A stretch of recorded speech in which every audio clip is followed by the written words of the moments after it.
that glitters. Even second place finish doesn't tarnish a golden Olympics for the United States, while another scandal brews. And in depth, Athens 2004.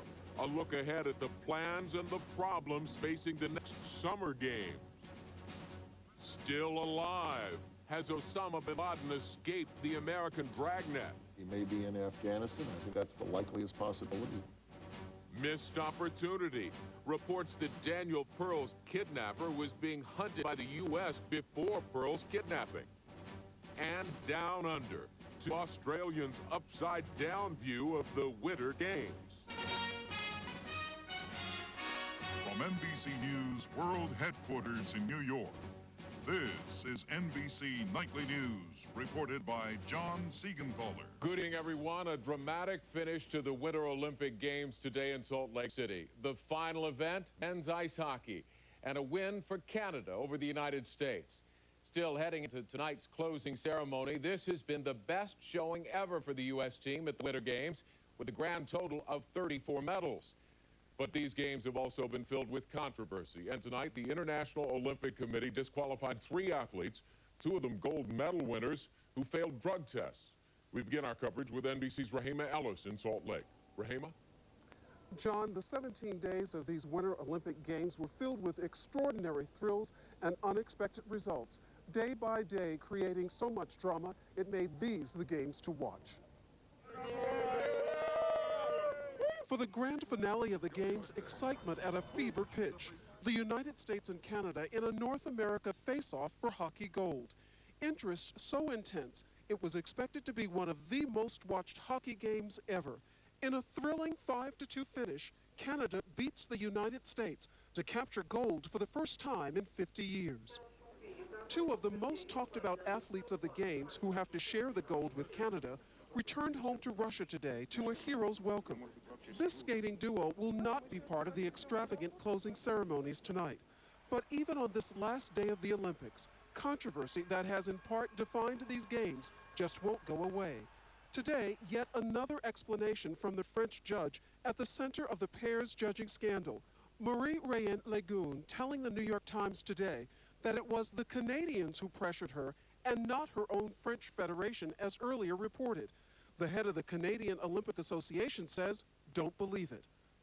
Also, late this afternoon, stunning developments. The International Olympic Committee stripped 3 athletes of their medals because of positive tests for performance-enhancing substances. The Spaniard who won gold in the 50-kilometer cross-country skiing, and 2 Russian women who medaled in the women's 30K cross-country, including the Russian woman who was disqualified 3 days ago following a positive drug test. The IOC Executive Board took 3 decisions in 3 doping matters. Boy band NSYNC will be part of a star lineup performing at the closing ceremonies. I think it'll be beautiful and fun, but it's exciting and entertaining and celebrating in nature. Later tonight, the Olympic flame will be extinguished and these Winter Games will be history.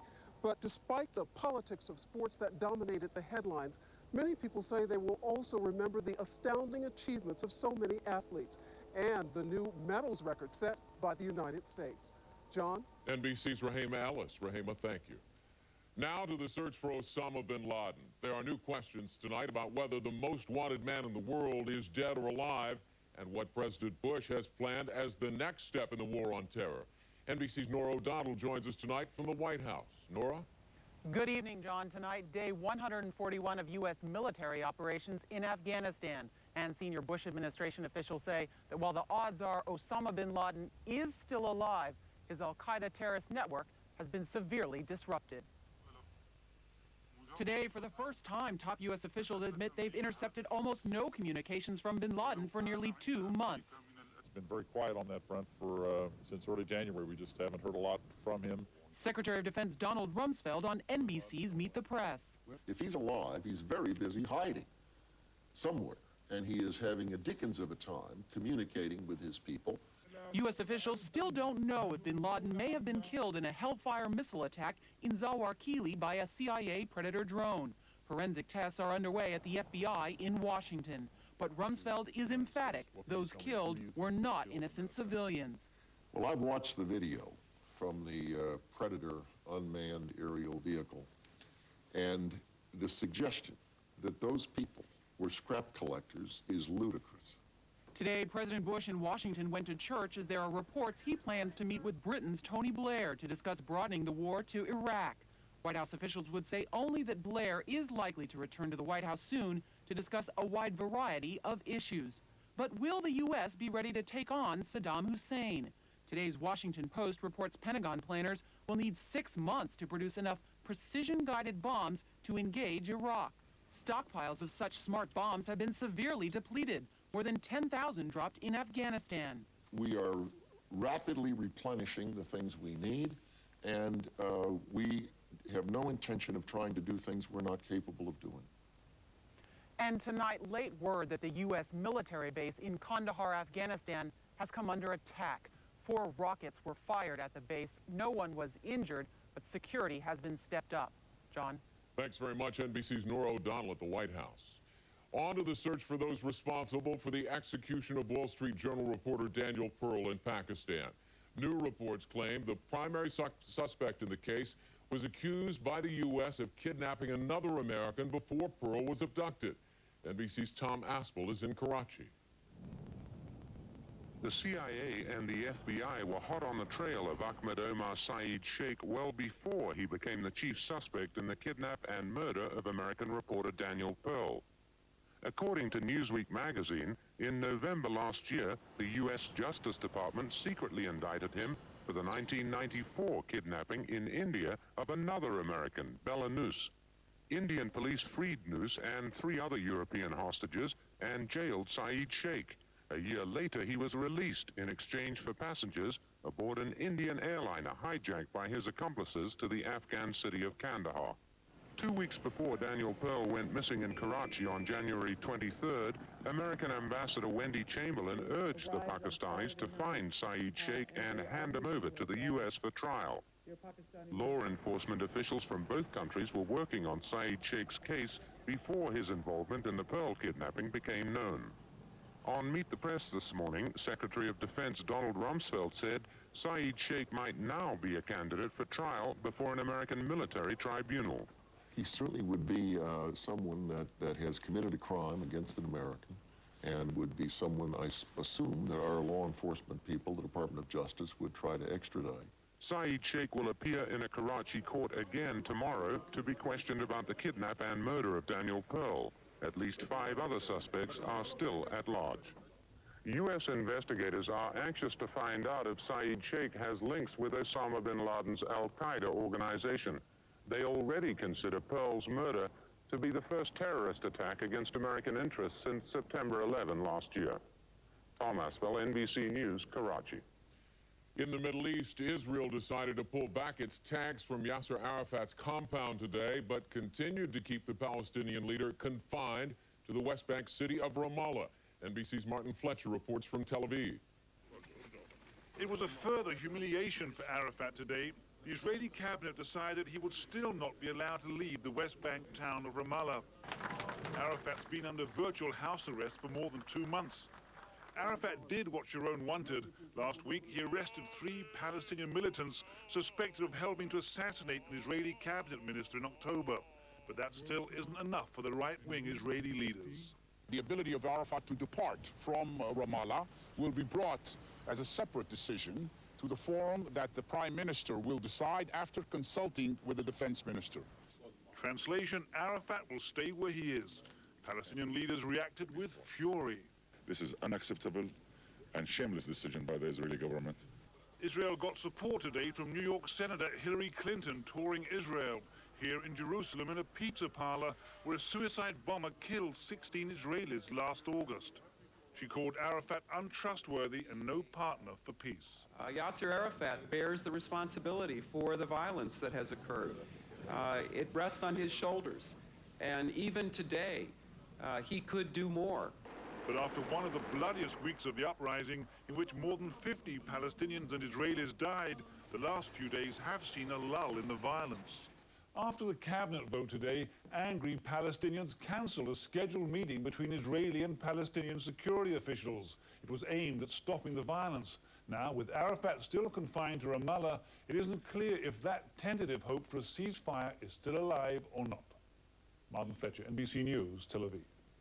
From Rome tonight, new information on a potential terrorist plot against Americans. Italian authorities are now investigating whether holes found in the walls of a utility tunnel near the U.S. Embassy in Rome are linked to a potential cyanide attack on the embassy and Rome's water supply. 9 Moroccan men have been arrested in connection with the case. Still to come on NBC Nightly News, showdown in Washington. Why is there such a firestorm over President Bush's nomination of this man to the Federal Court of Appeals? And later, NBC News in depth, the 2004 Summer Olympics. Will Athens be ready? What is that?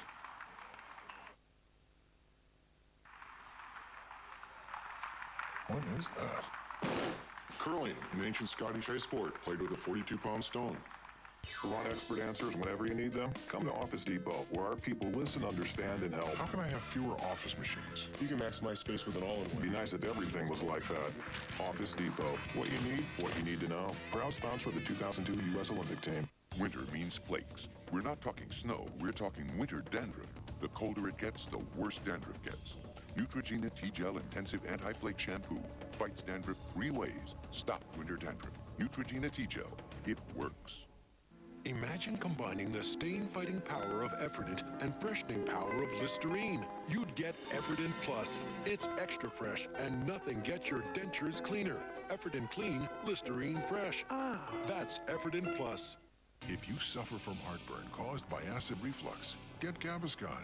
Gaviscon tablets become smooth and creamy, forming a soothing protective barrier that helps keep acid down. Gaviscon, relief from acid reflux without a prescription. If you've had a heart attack or a stroke, the last thing you need is another one sneaking up on you. After all, you've got better things to do. I know. In my case, I had a stroke. That's why I talked to my doctor about Plavix.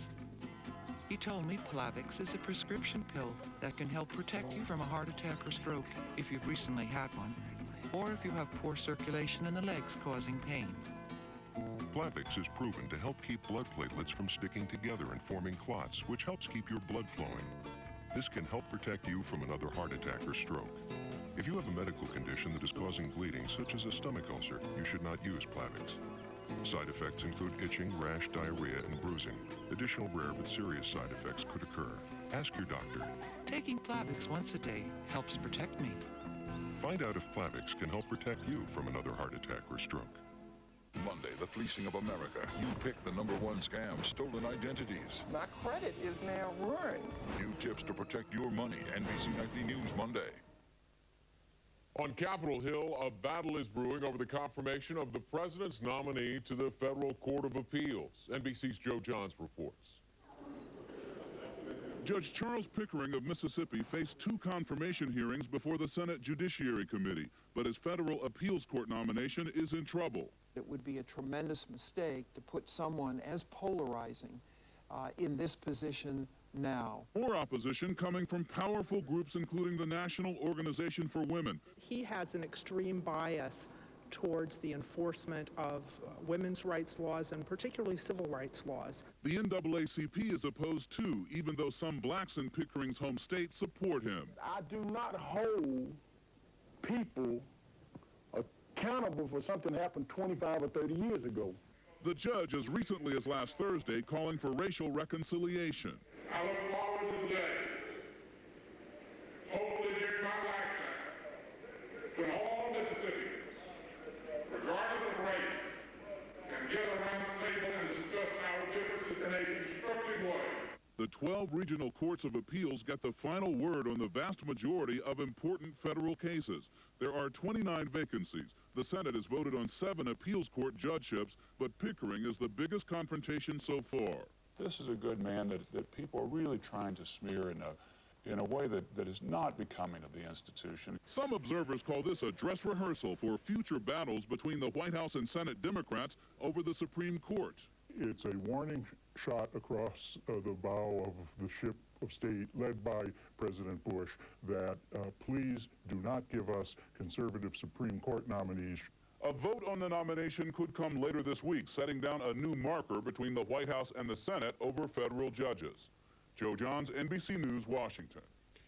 Word tonight from Minnesota Senator Paul Wellstone that he's been diagnosed with a mild form of multiple sclerosis. The 57-year-old Democratic senator says the diagnosis will not prevent him from campaigning for a third term. According to his doctor, the disease is progressive, but Wellstone will not need any medication and can proceed with his normal activities. When NBC Nightly News continues, the Athens Olympics and how to prepare a 3,000-year-old city for the 21st century games. Gee, aren't you going to answer those? If I do, I miss the game. I hate to miss the game. Uh-huh. You know, if you had TiVo, you could pause your TV so you wouldn't have to miss the game. Really? Uh-huh. Gee, aren't you and your wife expecting a baby? Any minute now. Pause and rewind live TV. Now TV fits into your life, not the other way around. TiVo, TV and unexpected emergencies your way. I'm bubbling over with good news for people who brush their dentures. New Polident has so much more effervescent power. It gets deep in crevices to clean out odor-causing food particles your brush can miss. New Polident for better odor control. If you're buying or selling a home in this market, tap the power of Prudential Real Estate. Backed by a name trusted for more than 125 years, the Prudential Real Estate Network can get you moving. With more than 42,000 real estate sales professionals you can rely on in offices across North America. Each day, we're helping to bring thousands of buyers and sellers together. Call today and find out why millions of people are sold on Prudential Real Estate.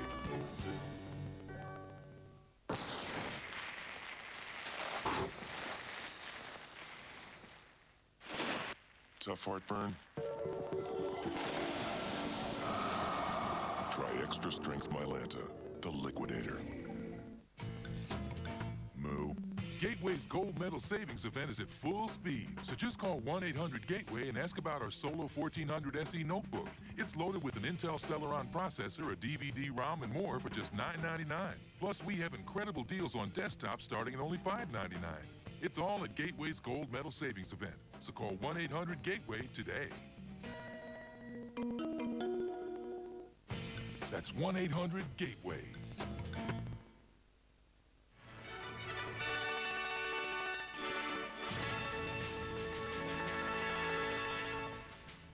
Tomorrow, a Today exclusive.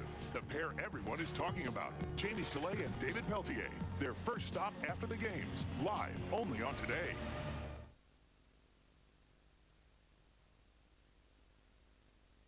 I love to recline. I love to recline. My chair doesn't recline. Oh, please, will you stop your whining and come over here, little Bob? Because guess what? You can recline right over here, and I'll go rock over here, okay? And if you get tired of that, you can rock, and I'll recline. Double recline sofa, rock and recline love seat. Your choice for only $5.99, and there's even room for Sister Bob. Country Jeep, the president's choice. For the Athens Olympics, August 13th, 2004 is the day the Olympic flame will be lit in the city where it all began. And that's where we find NBC's Brian Williams tonight. Good evening, Brian. Good evening to you, John. And the view from here seems to be the games will go on, but differently. That cultural differences may mean they won't be so overwhelmingly organized as were, say, the Summer Olympic Games in Atlanta in '96. You won't see the perfect, neat lines of people and shuttle buses, even that we're seeing in Salt Lake City. So the games will go on, and the Greeks are anxious to remind the world, after all, they were invented here. Greek weightlifter Pyros Dimas, already a two-time Olympic champion. He is hoping here to break his own world record. And the metaphor here is impossible to ignore. Athens has some very heavy lifting to do before the games can begin. This is a nation of 10 million preparing to welcome the world. They are spending $6 billion to do it. Not since the U.S. space program has so much money been spent so quickly in a single cause. This is exciting, it's difficult, but we're trying to modernize the infrastructure as well. Even the head of the games here admits modernizing a place that's 3,000 years old has its challenges, like when you try to build anything in Greece, from highways to hotels. The preservationists show up because just about anywhere you're digging into history. I'm sure in Sydney and Salt Lake and Atlanta there were construction challenges, but not of the scope where every time you put a shovel into the ground, you might be uncovering something of over 3,000 years old. Another factor, the modern Greek culture, which often seems to Westerners to be saying, enjoy life and live for today. Tomorrow's problems can be fixed tomorrow. That can be a problem where construction and security are concerned, because both are badly needed right now. We must be ready every day, now, tomorrow, yesterday, to fight every threat. Greece has a terrorism problem. A local radical group known as 17 November, the date of a student uprising back in the 70s. The U.S. Embassy here is a fortress under heavy guard. A plaque at the embassy remembers those assassinated just because they represented American interests. I wouldn't necessarily advertise that I was an American. American track star Alan Johnson here in Athens, warming up for the Olympics by winning the hurdles event at a world track meet, looking over his shoulder for more than just his opponents. I think right now everybody is in a heightened state of security, so I think right now we probably feel a little bit more secure than before. Terrorism's been going on for a long time. I've been coming over here for a long time, so if we're going to get hit, we're going to get hit. The Greeks know they must cooperate with agencies like the U.S. Secret Service, who constantly train for this kind of thing. After all, the whole world is watching. Greece cooperates with the IOC, with the European Union, with the United States, with all those international security agencies that are going to want to help Greece. I think the chances of a successful event are high. So the heavy lifting begins, just like the kind that did indeed win Pyros Dimas his new world record. Bottom line, how ready are they? Well, back when they were hoping for the '96 games, they went ahead and built a huge Olympic stadium and venues for swimming and basketball. Now they all need updating. Other places will be built from the ground up. John, back to you. NBC's Brian Williams in Athens. Brian, thank you. When we come back, two boys from down under and their view of the Salt Lake Olympics.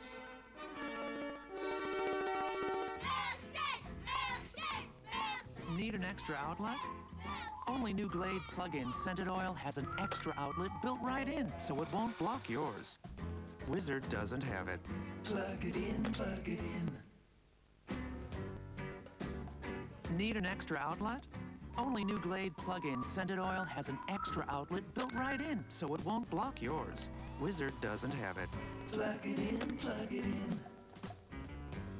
Super Poly Grip holds for the whole day. I never worry about my dentures moving, and I can eat foods now that I never could eat before. Eating an apple is a wonderful experience now. Super Poly Grip really has given me my confidence back. I'd heard stories, but I had to see it with my own eyes. I can't send it to you till I get to the hotel tonight. Can't get information to your coworkers, so you're to blame. Yeah, how did you know? May I? You need the Sprint PCS Clear Wireless Workplace.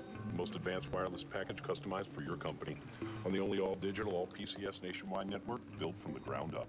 It'll clear up that forehead thing. Thanks. Excuse me, ma'am. Duty calls.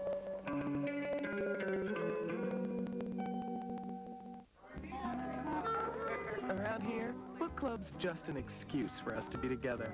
Love those shoes. They are so me. We talk. We eat. We do great salads. Just chopped everything I could get my hands on. These light done right dressings from Kraft are like our new favorites. Now that is good. Just enough fat to taste amazing. It's like Kraft asked, is this light done right? And we said, perfect. Do you love this? The book? Oh yeah, the book. Around here, the dressing is Kraft. And she lands the triple lunge. Why do they call it a lunch? And and she lands the triple lutz. It was named for Alois Lutz, an obscure Austrian skater from the early 1900s. Want expert answers whenever you need them? Come to Office Depot, where our people listen, understand, and help. How can I have fewer office machines? You can maximize space with an all-in-one. It'd be nice if everything was like that. Office Depot. What you need to know. Proud sponsor of the 2002 U.S. Olympic team. NBC Sunday, before the closing ceremony. Long before Michelle, Sarah, and Sasha, America's figure skating team met with a horrible tragedy. Then Peggy Fleming and Dorothy Hamill stole the hearts of millions to bring figure skating back to life.